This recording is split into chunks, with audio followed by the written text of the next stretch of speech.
Okay. So today we're going to start on Lamed Dalet Amud Beis, the middle of the page. That's 34b, Gvina space Nike. Okay. Thank Hashem that we're able to learn Torah every day. We're learning, we should have Beis Hamikdash immediately. We're learning also for first name from my father and for Naftali ben Menucha Bela and Ariel Gabriel ben Rachel Chaya. Correct?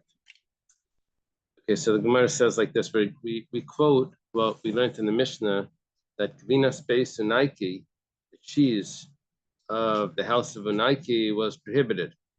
And in the Mishnah we learned that the Meir says not only is it prohibited, it's even prohibited to have benefit from. It's even asr ba'ana, cheese. Non-kosher cheese is asr to have ana. Amar Reb Shimon ben Lakish says, Pneima asr Gvina space Gvina Unaiki, it skips the word basic. Why did they prohibit the cheese of Unaiki? Unaiki is a family or a place. And why did they prohibit it for benefit, according to Reb Meir? So Reb Shimon ben Lakish explains,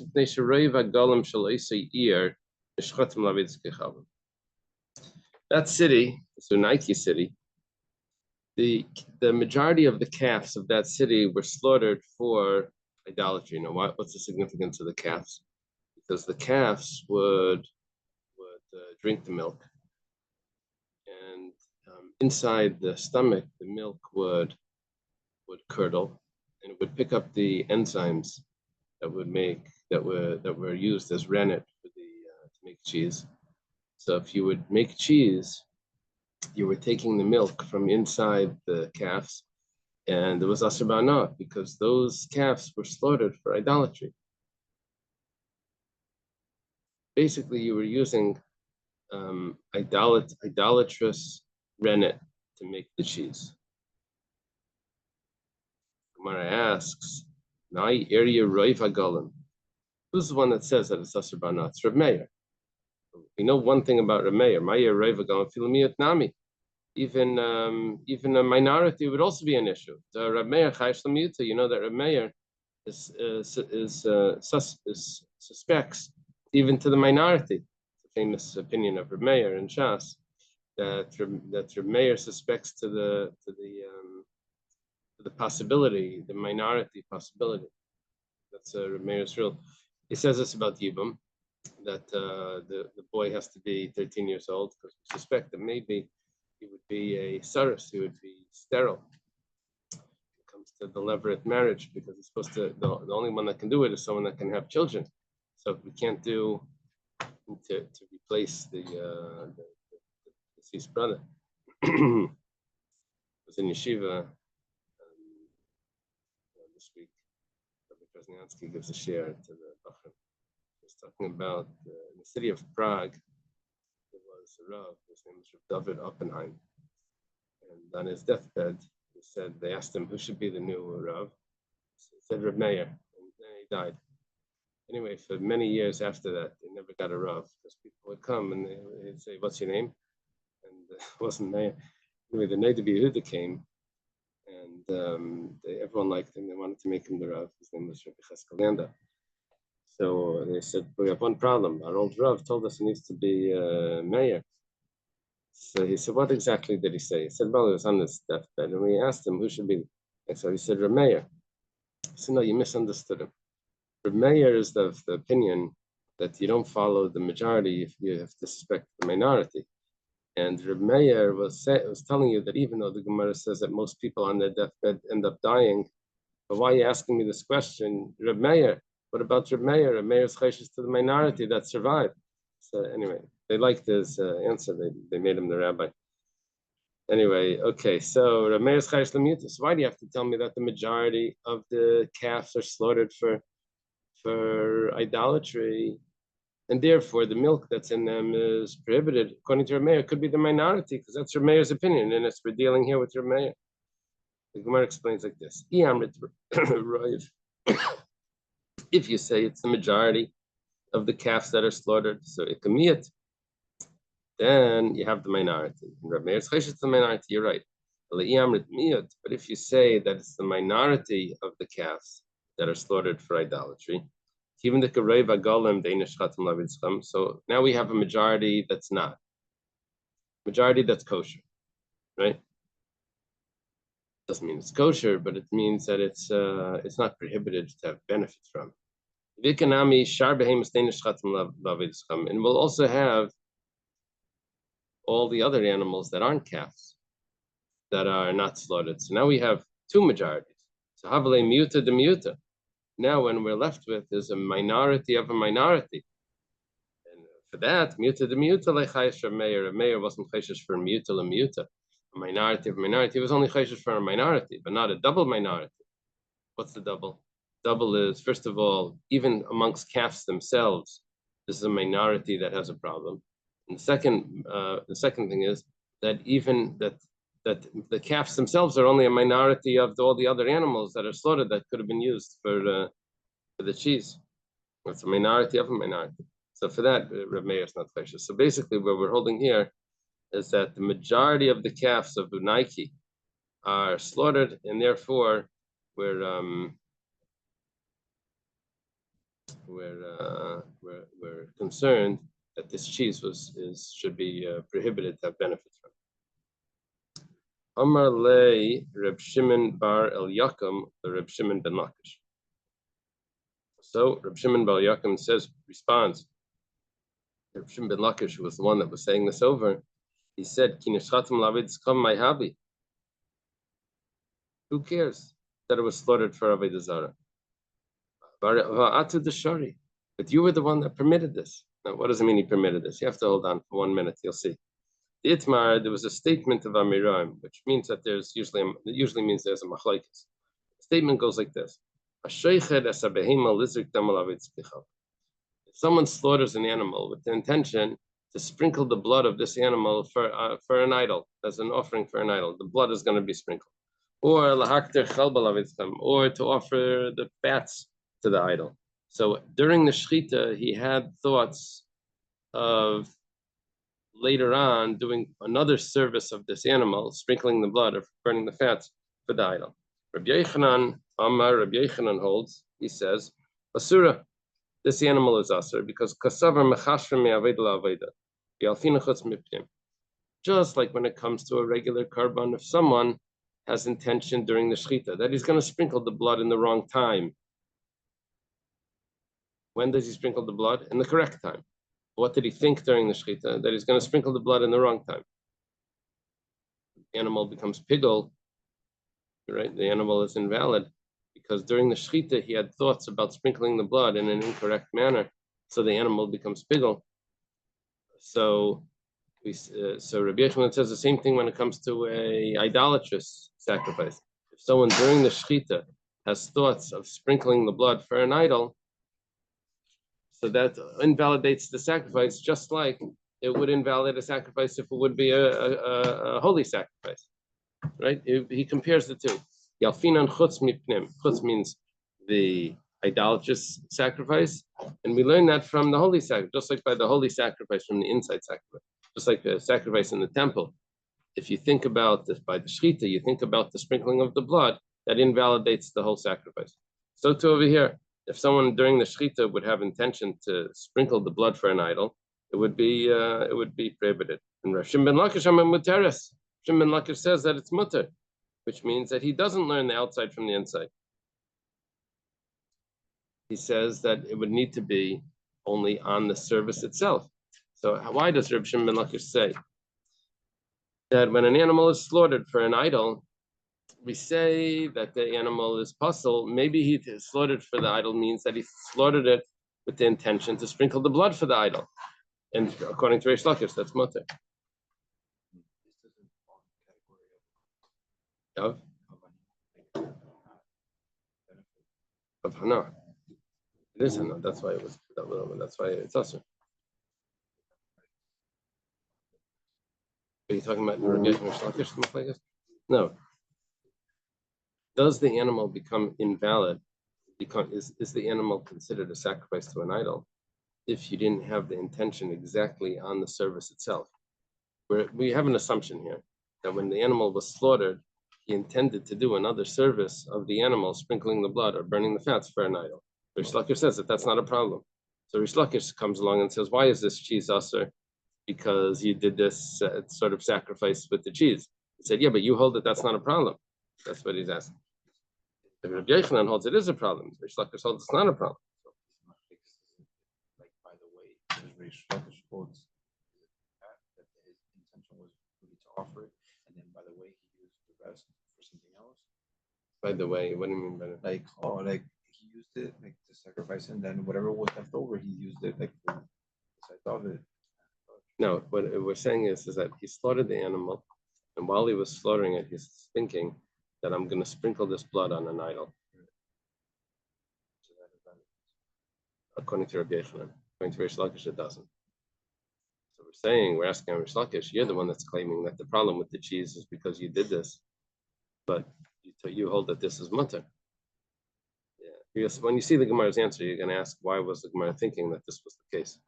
The Gemara answers like this. The Gemara says, Amar Lei, Reb Shimon Lakish responds to Reb Shimon ben Bar El Yakum. He says, Terminach shaitach. That means your mazel should be lifted up. It means like, lucky you. It's like, nice, good shot. It's because he's talking about not that while he slaughtered it, he had intention that he was going to sprinkle the blood to an idol. No. While he slaughtered it, he had intention that the shechita, the slaughtering itself, should be for the idol.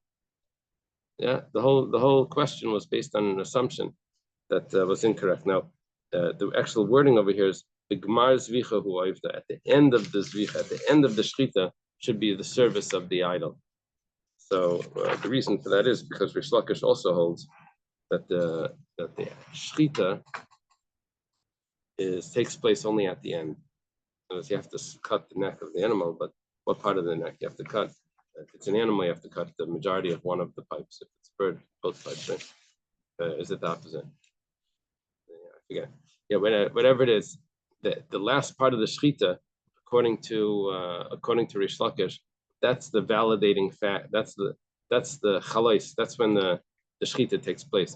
So he's saying that he had intention by the shechita that the shechita itself, at the point where it becomes valid, should be for an idol.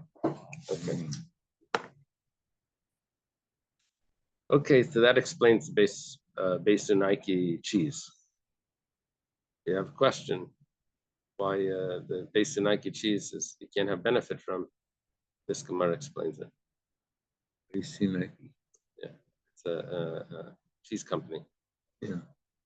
Back in the day. Huh? They make sneakers. It's Nike. Oh, Nike. Okay. I'm Rabbi Yehuda. Shel Rabbi Yishmael. They switched to the kosher industry. That's right.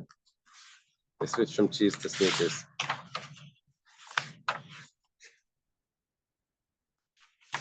What does Nike mean?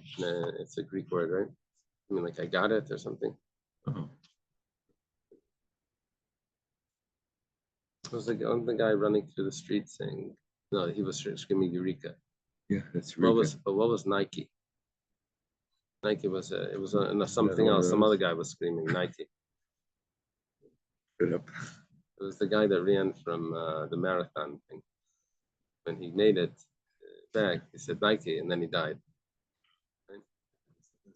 I don't know the story. Okay. Then the Mishnah we learned that Rabbi Yehuda says that Rabbi Yishmael asked Rabbi Yeshua when they were walking on the road, why is cheese of idolaters prohibited? And Rabbi Yeshua responded, because they use non-kosher or unslaughtered rennet. What did you say over there? I got it all wrong? No, you got it right.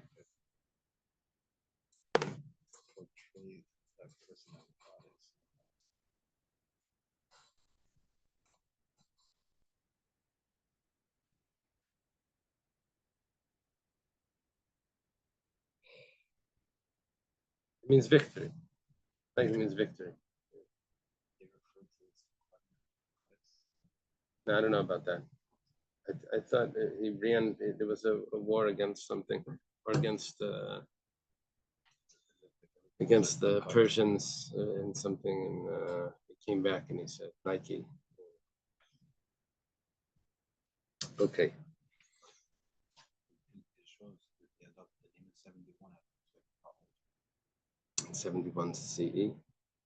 Oh, Oh, you're talking about the sneaker. Okay. Okay. no. I'm talking about the when the story. Amar Rabbi Yehuda, Shal Rabbi Shmuel, Amar Rabbi Achtavai, Amar Rav. Rabbi Achtavai says the name of Rav. Remember, Moshe Achtavai. Achtavai. Rashi over here says Achtavai Shem Chacham. He taught in the name of Rav. Hamakadesh beperesh shara niskal mekudeshes. Well, there's all types of people in the world. This guy decided to marry his wife, and instead of giving her a ring, he gave her dung from a shara niskal, and she's considered married. What do you do with the dung? Why does it even have value? It's forbidden. Such an No, the animal, yeah. The animal, the shara niskal is an animal that killed a man. this waste of that. And this is the waste of that animal. And for some reason, it's considered that this is not considered prohibited to have benefit from, the waste. In other words, the animal itself, yes, but this Right. is the waste, so it's no problem. Maybe they would use it to make fertilizer. maybe fertilizer. And we had vessels that they would make out of dried dung. They would make like yeah. China. What about the perish egli avodas chum? Let's say if it's from the waste of the calves of an idol, that was an offering for an idol. It says Eina Mikudeshes. It's not considered married. The woman is not considered. So here we have waste of an animal. This one is married. This one's not married. It's waste. So is it part of the animals or not part of the animal? Both of the animals are prohibited to have benefit from. If the waste is part of the animal, then the waste should also be prohibited. If the waste is not part of the animal, then it should be permitted. So why is there a distinction between these two animals? Well, Gemara says, Iba Yasema Svarav, Iba Yasema Kra.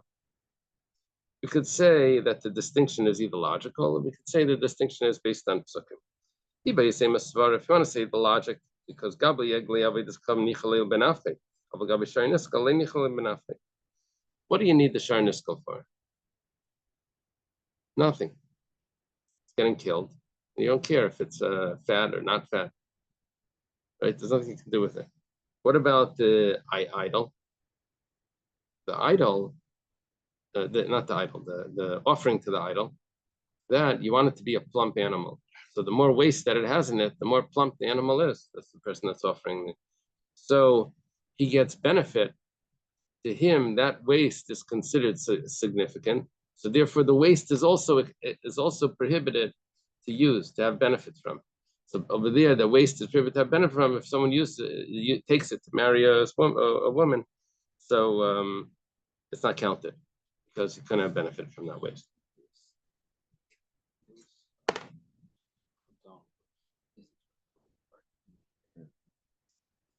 That they reuse dung because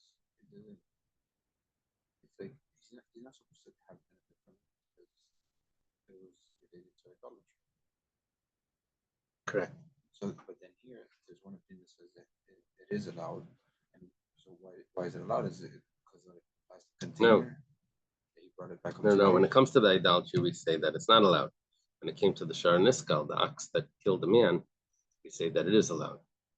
What's the difference between the two? This one, there's benefit to the idol from the dung. This one, the Shara Niskal, there's no benefit from the dung. So therefore, the dung is not considered significant to the animal.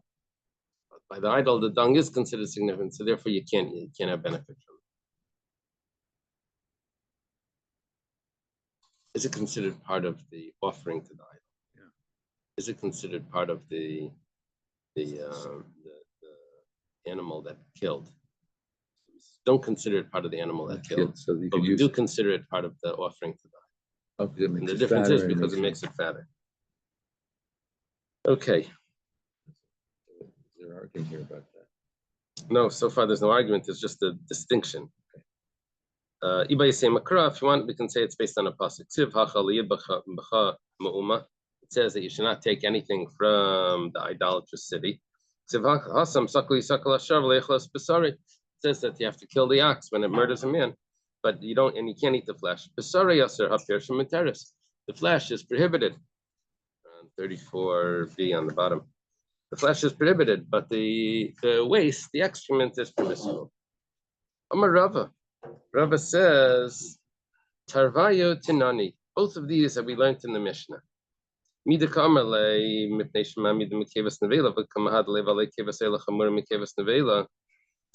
happened was, Rabbi Yishmael asked Rabbi Yeshua, why is cheese of non-Jews, of idolaters, prohibited? They said because they use the milk that's inside the maw, that part of the stomach that has the enzymes to make cheese. They use that rennet, use that milk as rennet to make the cheese. And that animal was not slaughtered. So Rabbi Yishmael says to him, I don't get the problem. But a kohen is allowed to eat that cheese that's inside the stomach of the animal after they shecht it. They take that cheese out. It was partially digested. They take that out, and a kohen is allowed to eat it. And that was part of a carbon. That was a carbon oila. So he says like this. He's responding to him from a carbon, and he's talking about kevas nevela. He says, when he responds to him and he says that, what's the problem? Kevas oila, if you consider the partially digested cheese as part of the animal, then by the oila it should be aser. Why would he be allowed to eat it? Michlal, the isuri hana, obviously things that are prohibited to have benefits from, shari pershayu. You're allowed to have it is permitted to have benefit from the waste. Prohibited to have benefit from the actual animal, but the waste of the animal is permissible. If not,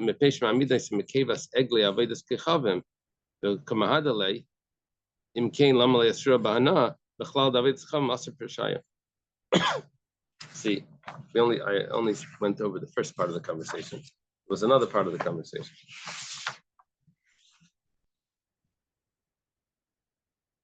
Started off telling him that they use a non-slaughtered animal, the rennet that's inside the non-slaughtered animal to make the cheese. So he said, but that rennet shouldn't be a problem because a kohen is allowed to eat it if that would have been a sacrifice. So he responds, Rabbi Yeshua says back, he says, I'll give you a different reason. He says,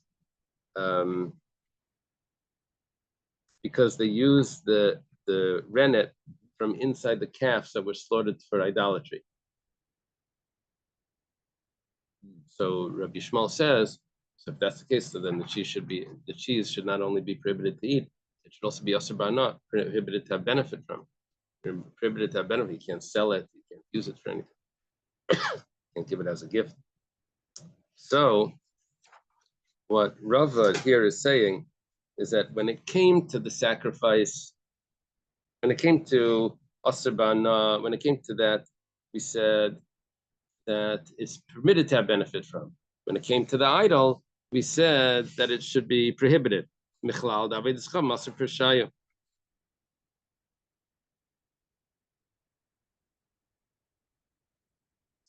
Obviously, when it came to the idol, he agreed that the waste of the animal should be prohibited.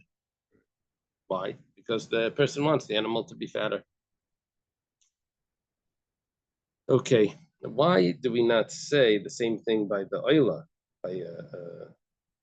by a holy sacrifice? You should say the same thing. You should say that he wants it to look more plump.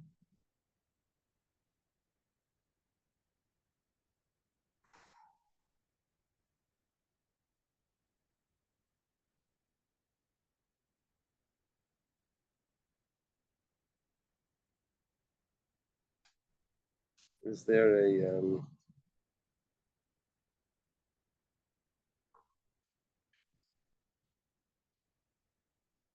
I think I'm asking a good question. Let me see. Let me think. Let me look at this. Not sure what's going on. Number 3. Number 3.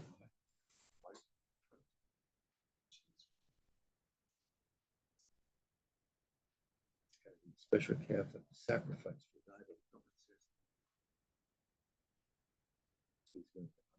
idol. Amish that is that the rennet of an idol is permitted, even though the animal is sanctified and thus prohibited for benefit. The same would apply to the rennet of other animals forbidden for benefit, such as an ox that is stoned. The reason the rennet is permitted is because it's pirsha ba'alma. Mere pirsha means waste. It's not considered part of the. Oh, actually no. The pirsha could have two translations. Perish. Perish could mean separated, like hufrash, separated. And it could also mean perish could also mean waste. He starts off saying separate means that it's not considered part of the animal, it's just held in the animal's stomach, like the contents of a jug. The waste of an oila is not deemed part of an animal and is permitted for benefit. By the same token, the waste of an animal that is stoned is deemed separate from the animal itself and is permitted.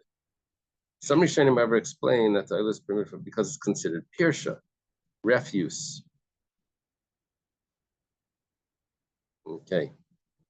Just 1 second. That makes sense.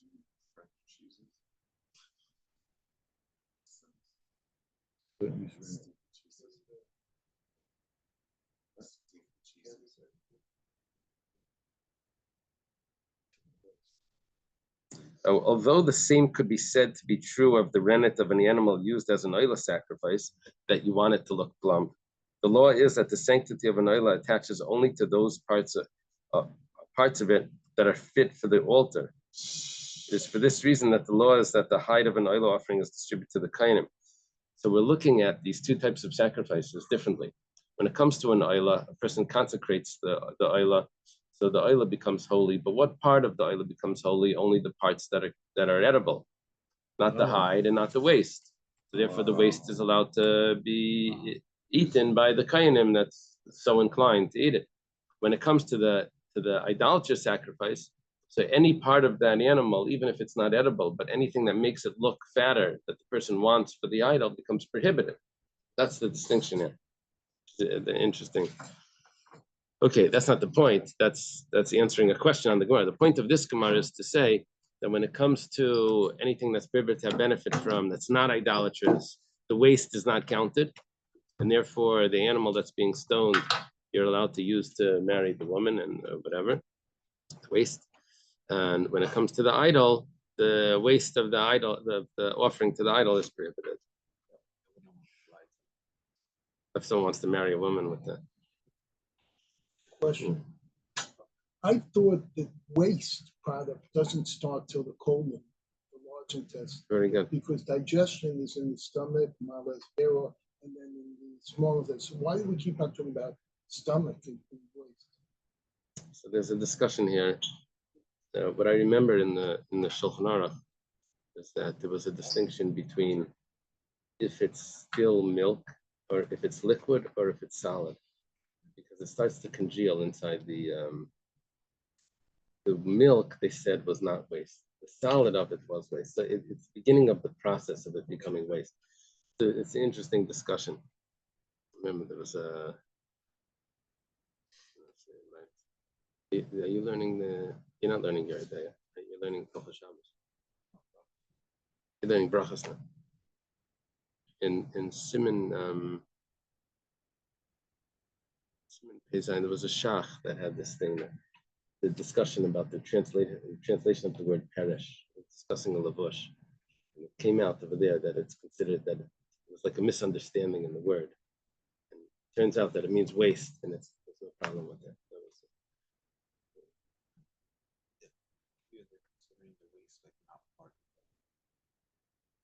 Yeah.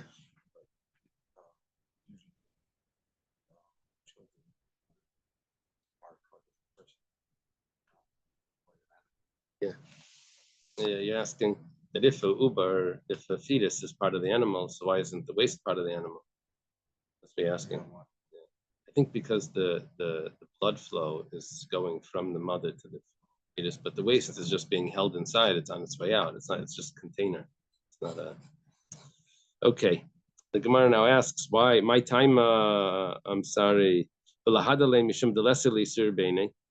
Murius Rabbanan, the Leisru Bana, my time, he could have responded. He said, what's the problem with this rennet? You're telling me that you can't use the rennet from an idol. because it's prohibited to have benefit from, right? Or he's asking, it should be prohibited to have benefit, but you say you can't use the waste from the idol because it's not kosher, and you're making cheese out of it. So what? It's bottle. How much rennet do you use per cheese? It's probably like 1 in 1,000 or something. You don't. It's not the. So it should be nullified. He brings an example when it came to the morius, which was this fish oil fat.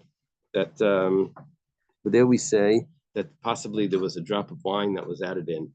We said that it could be problematic, but that wasn't asr ba'ana. Even if there was wine that was added in, wine from a non-Jew, which is asr ba'ana, we don't make everything asr ba'ana. So here also we shouldn't make everything asr. He told him that it should be asr ba'ana if it's coming from an offering to an idol. He says, but why? It should be bottle the way that the wine in the morius was bottle in the fish oil, which we said it was only asr to drink, which a rabbinic decree asr to drink. So a rabbinic decree would be asr to eat the cheese, but not that it's really asr ba'ana. My answer is, you have to introduce the concept of davar hamaymed. There's something that's used as a catalyst to make something happen, right?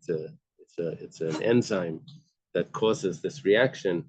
So you see, it's as if the enzyme is there because you see the result of it. Since you see that the milk curdled, and you have the result of the rennet that was there. It's as if the rennet is there in full, even though it's just a small amount. Right? Good. What are you worried about? What's wrong? Is that the wrong word? Yeah. Jeff has trauma on cats. Okay. So we use the catalyst to the discussion about cats. You see the davar acher. Rabbi Yeshua changed the subject, right? We're only talking about kosher.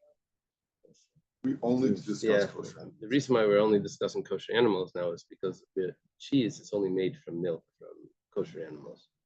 Other animals, the cheese doesn't,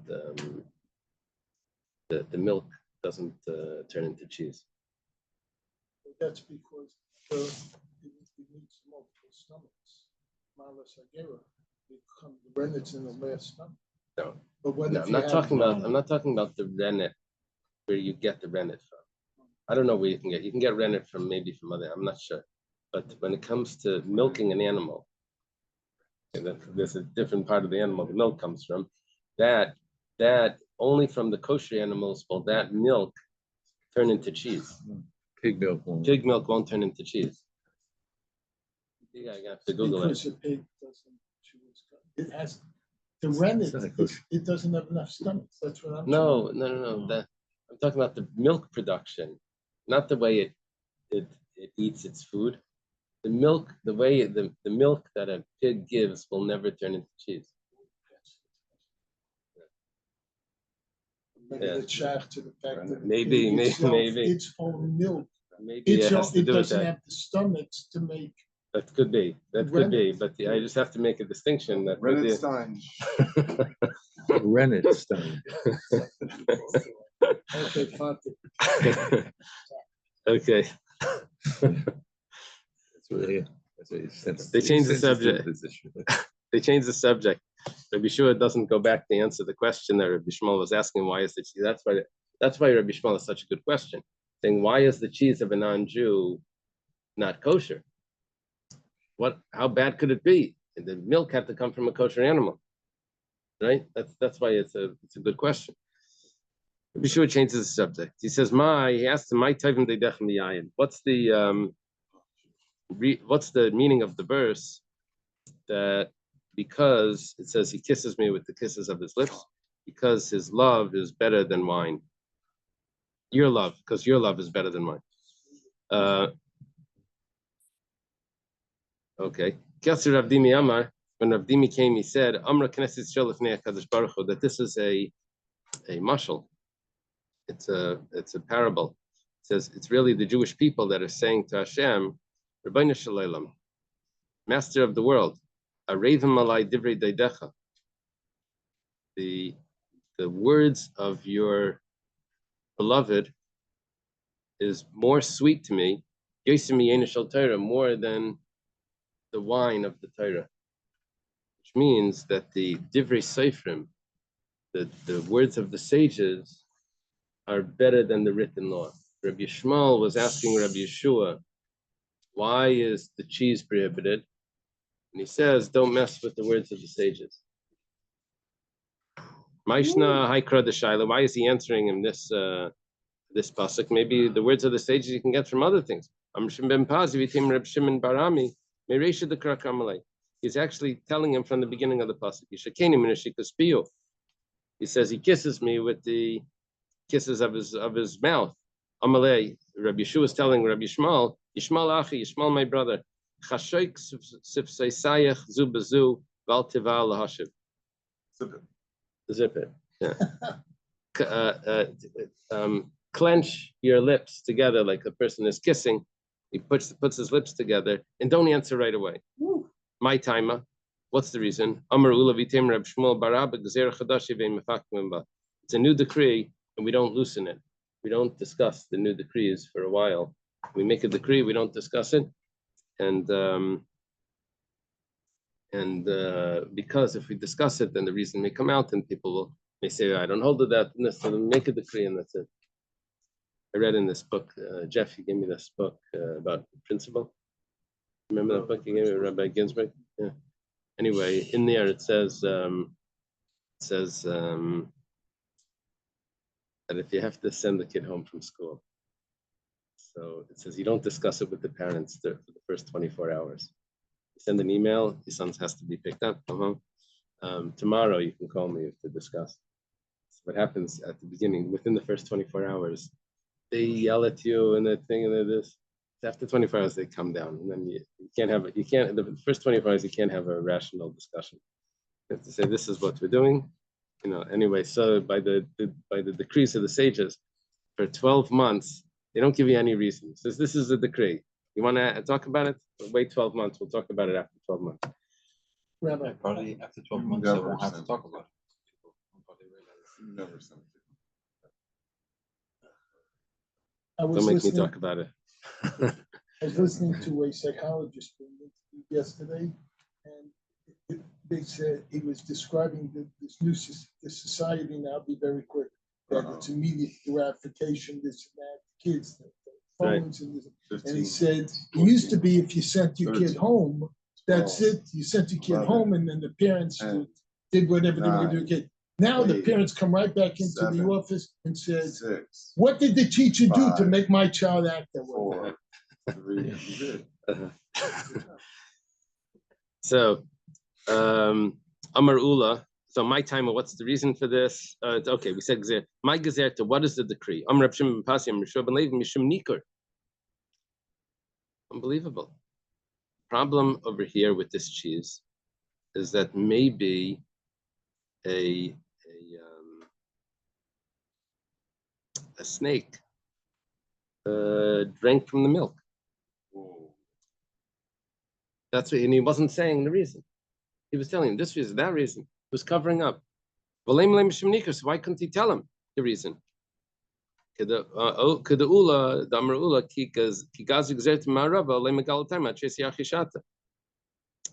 is what I was telling you. That in the West, in Eretz Yisrael, when they make a decree, they don't reveal the reason for 12 months. They'll make the inshid.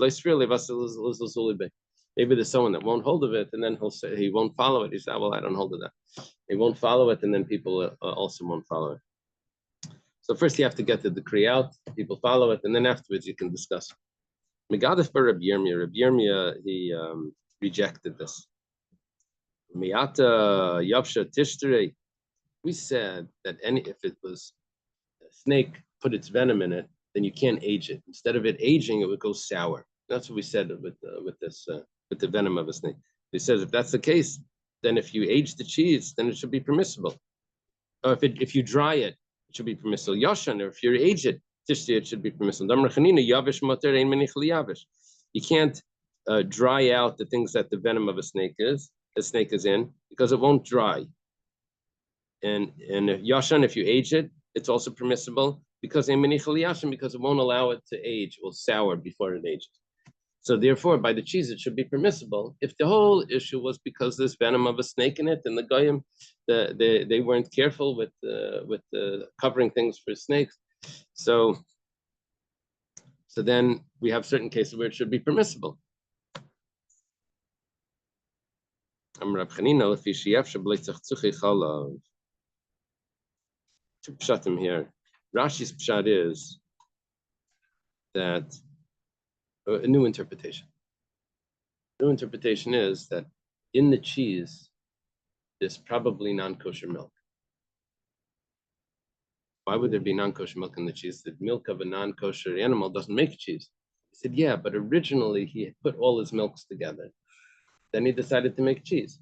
Now, even though he will say, okay, so don't eat the whey, because the non-kosher milk, but in the holes in the cheese, there's other drops of milk that are in there that aren't kosher. Shmuel gave a reason. That was Reb Chanina's reason that we just gave. Now, the other pshat, I gave you only one pshat. There is another pshat that the Gemara is not rejecting what we were talking about before. According to this pshat, we're rejecting. We're saying we're not talking about the snake drinking from the. Here we're talking about the non-kosher milk that's in it. There's another pshat that we're continuing with the story of the snake drinking from it. He said, but if you age it, then it should be kosher because it won't age. It says no. The part of it there's probably still milk in there that has the venom in it that didn't age together with it, and that would be the problem. That's another pshat here. Anyway, that's not Rashi. There's a will, there's a way. Put that on bumper sticker. That's amazing. Shmuel Amar Pnei Shemamid Maisi Ba'or Kevas Nevela. We have a new shot over here. We were talking about the whole time that we're dealing with the waste that's inside the animal, right? Because the animal was a calf; it drank its mother's milk, and then you take that milk, use it as rennet. So what's the problem? That would be kosher. You see, by the so no. The real issue is that they take the skin of that part of the stomach and they use that as rennet. And that's not considered waste. That's considered part of a non-kosher animal. Gemara says, "Hakeva gufei," but according to this, the waste inside, shaya, that would be permissible. Miyamar Shmuel Hachi, the Shmuel say that the waste inside is permissible. But Tanan kevas oivid kecham shel nevela rezu asura. The keva, which means the rennet that's inside the animal of a non-Jew or of a non-kosher animal. Not kosher means a non-slaughtered animal. It's also we asked, what do you mean a non-Jew or a non-slaughtered? That's the same animal. Shmuel explained, it's actually one thing. Shmuel himself says that the waste that's inside that animal is, he didn't say or keva, or means the skin of. Keva means the milk that's there. He says that it's prohibited. Gemara says, like Kash, it's not a question. We had a contradiction in Shmuel. You say it's not a contradiction. Kan Kedem Chazara. Depends. There was a retraction of Rabbi Yeshua. And before he retracted, so he held that the waste was prohibited. But Kan, the other statement of Shmuel was La'achar Chazara, was after he retracted. In other words, I guess Shmuel was explaining the Mishnah that he said before the Chazara or the Mishnah that he said after the Chazara, after they retracted. The Mishnah is also the rule with Mishnah is that even if one of the sages in the Mishnah changes his mind, they still keep the first Mishnah there, even though he doesn't hold of that anymore. But because it was in people's memory, you can't change a song. Like now sing it a little different. They keep singing it the way they learned it as a kid. So that's what the Mishnah is. They learned by rote. So they couldn't change. They don't change the Mishnah. It stays there, and then you have to add on a commentary. Oh yeah, by the way, it's Rav Malchia Mishmeidu Ravada Barav Amar Pnei Shemachlikin Panei B'Shum and Chazir. Rav Malchia, we had him before. He says that it's because they smeared the top of it with fat of a pig, the outside of it. That's why the cheese is not kosher. You know how they make the cheese yellow? So some cheeses, the outside is yellow. They put some like turmeric or something. They make it this coloring yellow. Yeah, fancy. Or Rav Chisda, they used wine vinegar to curdle it. The vinegar would have the way of making it curdle. So to make it into cheese, they used wine vinegar, and wine vinegar would be usher. They use sap from a tree that was under 3 years old, and the fruits of a tree under 3 years old is prohibited. Come on, who does that go like? Kiaitana. It must be following the following Tana. The Tanana was, it says the Tanya, but the Tanana was started in the Mishnah. Rabbi Eliezer, Rabbi Eliezer is of the opinion that if you use rennet coming from the sap of an arla tree, it's also because it's considered the fruit of the tree, and the fruit of the tree needs to have to wait 3 years. My answer is because we're saying it's Rabbi Eliezer, it's not Rabbi Yeshua. It says I feel Rabbi Yeshua could really be Rabbi Yeshua. Can Rabbi Yeshua for the guza? Over there, we were talking about the sap of the bark, the sap of the trunk of the tree, like the maple syrup. Aval bekat for the peri, but if it's the sap that comes from the fruit of the tree, then Moidi Rabbi Yeshua would agree. If you use the sap of the leaves or the sap of the roots, it's permissible. Of the strafa pagan, but the sap from the small fruits, then it's also pneshu period because that's the fruit. Now the fruit has the prohibition, according to Rabbi Yeshua, of arla, but not the sap from the bark of the trunk. The Gemara says, "Bein Rav Chisda, bein Rav Nachman, by Yitzchak Titzer Ba'ana." According to Rav Chisda, that says that they used the wine. According to Rav Nachman, it's that they said that they used arla. The first 3 years, it should be prohibited to have benefit from, because those are things that are not only prohibited to eat but also benefit. Where says you're right, kasha. What does it mean? The smell of your oil is good. What is the Torah sage similar to? The little jug of perfume. Megula, when it's opened, the smell goes out. Mechus, if it's closed, the smell doesn't go out. What it's talking about open means when he teaches Torah. If the Talmud Chacham teaches Torah, then everyone enjoys the scent. When he keeps it to himself, then people don't enjoy it. What is the when he reveals it? Then when he teaches, then other things that are secrets get revealed to him. The maidens love you, right? Alamis means the maiden. Karibei alumais. It's called alumis, which means things that are hidden love you. The things that are hidden get revealed to him. Even the angel of death loves him. I guess it means doesn't kill him. Karibei al maves, the one that's in charge of the death. But not only that, but even inherits both worlds, this world and the world to come. The plural of worlds. Torah sage that teaches, he inherits both worlds. Okay, let's leave it over here, up to the Mishnah. I'm sure the Torah scholars, students also. They had